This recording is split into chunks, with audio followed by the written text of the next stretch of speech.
सभी को जय मसीह की। परमेश्वर का धन्यवाद हो आज के सुंदर दिन में। और जो अब्राहिम के जब बेटा इसहाक और इसहाक की भी शादी हुई जो उसकी पत्नी रिबका के साथ, और उसके जो दो पुत्र हुए थे याकूब और एसाव। और देखते हैं जब एसाव और याकूब का जन्म हुआ तो जुड़वा हुए, एसाव पहले फिर याकूब।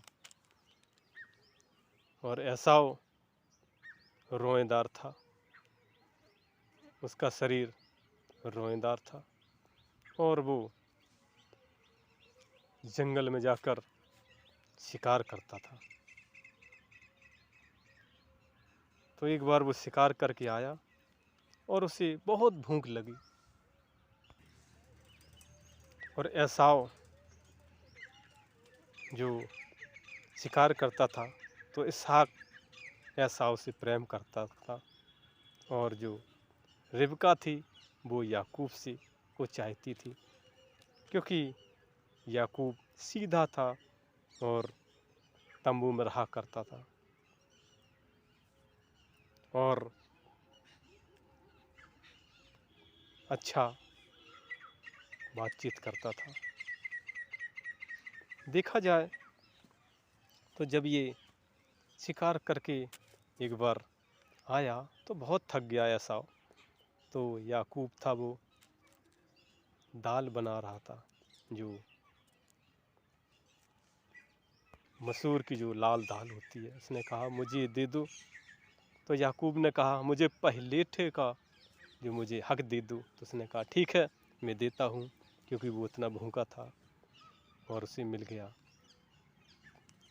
लेकिन आगे देखते हैं जब याकूब ने कहा कि मैं एसाव से कि मैं तुमको आशीर्वाद दूंगा।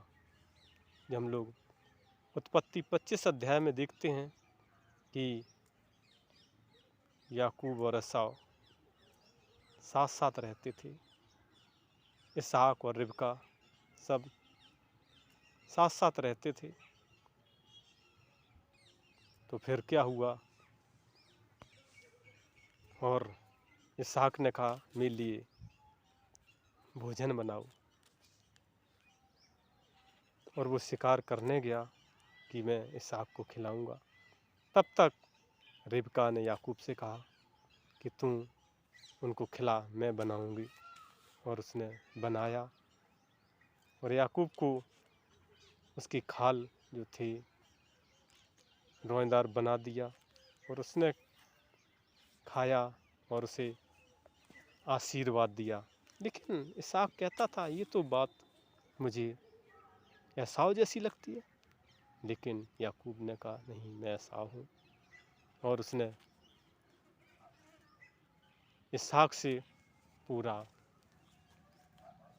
जो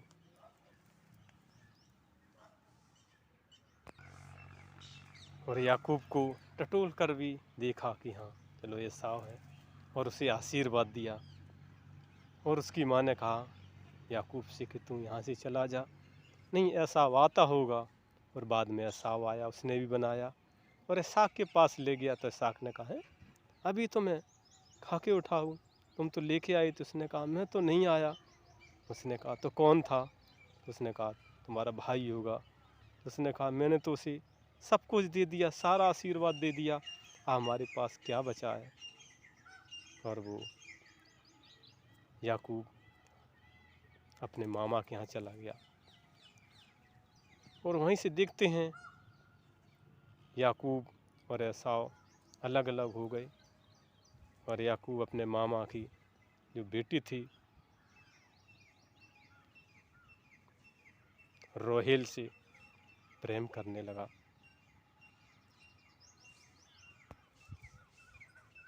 और वो जब मामा के पास गया तो रास्ते में एक जगह क्या हुआ कि वो सो रहा था जंगल में। तो वहाँ पर एक याकूब को स्वप्न दिखाई दिया, जो 28 के 12 में देखते हैं। तब उसने स्वप्न में क्या देखा कि एक सीढ़ी पृथ्वी पर खड़ी है और उसका सिरा स्वर्ग तक पहुंचा है और परमेश्वर के स्वर्गदूत उस पर चढ़ते और उतरते हैं। तो उसने कहा, जब जगा तो उसने कहा, ये तो, जब भय खाकर वो उठा, उसने कहा, ये स्थान क्या ही भयानक है, ये तो परमेश्वर के भवन को छोड़ और कुछ नहीं हो सकता, वरन ये स्वर्ग का फाटक ही होगा। और उसने वहाँ पर तेल डालकर एक खम्मा खड़ा किया और वो वहाँ से अपने मामा के यहाँ चला गया। और जब उसने वहाँ पर मामा के यहाँ, जो रोहेल थी और लिया उसकी 2 बेटी थीं, और वहाँ पर उसने 14 साल, जो 14 साल 7 साल मिला के उन्होंने उनकी भेड़ बकरियों को चराया याकूब ने। और उसने लिया के साथ पहले शादी कर दी। उसने कहा कि तुमने बहुत गलती की मामा, लेकिन उसने कहा फिर 7 साल चलाओ, मैं रोहेल को भी कर दूंगा। और 7 साल उसने और चराई भेड़ बकरियाँ, तो उसी रोहेल की 7 शादी कर दी। 14 साल उसने किया। और वहाँ पर देखते हैं वहीं से 12 याकूब के पुत्र हुए, ये 12 गोत्र बोले जाते हैं।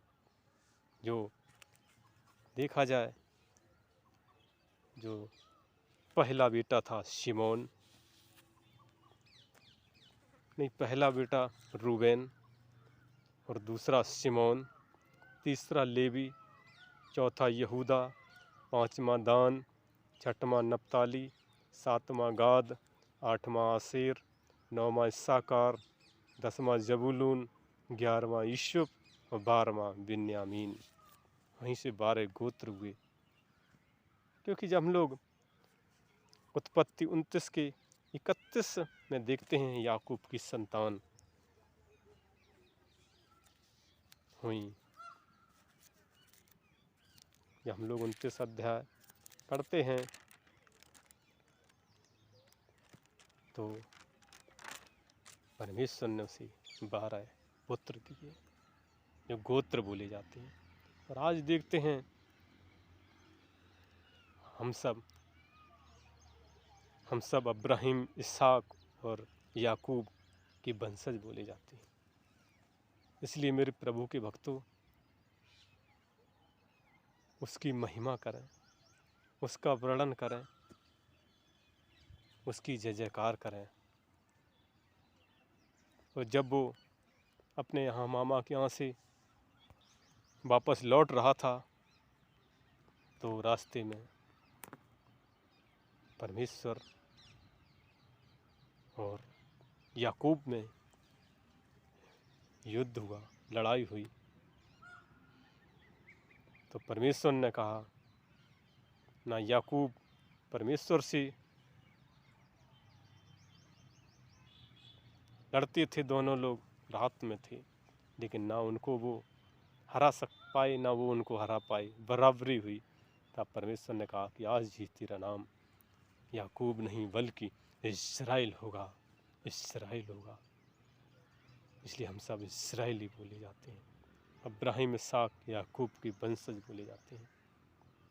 इसलिए उसकी महिमा करें, उसका वर्णन करें, उसकी तारीफ करें, उसकी जय जयकार करें, उसकी महिमा करें, क्योंकि वो महिमा के योग है, वो बड़ाई के योग है, वो तारीफ के योग है।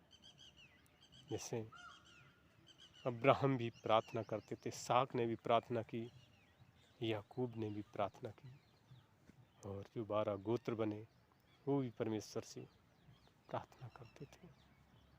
इसलिए उसकी महिमा करें, आराधना करें, प्रशंसा करें, हो सके तो उसकी हर पल उसकी साथ साथ बातचीत करें, वचन को पढ़ें, संगत में जाएं, उसके गीत गाएं, जब भी समय मिले उसकी महिमा करें, आराधना करें, क्योंकि वो आराधना की योग है, वो आराधना से ही प्रसन्न होता है। जैसे प्रभु यीशु ने भी कहा है कि वो भी सुबह सुबह प्रार्थना करते थे। इसलिए उसकी आराधना करें। हमको सिखा गई कि हम उससे प्रार्थना करें। और हमारे इस वीडियो को देखने में प्रभु आपको बहुत आशीष करे। और हमारा अगला वीडियो देखने के लिए हमारे इस नए चैनल को आप लाइक और सब्सक्राइब ज़रूर करें, ज़रूर करें, ज़रूर करें।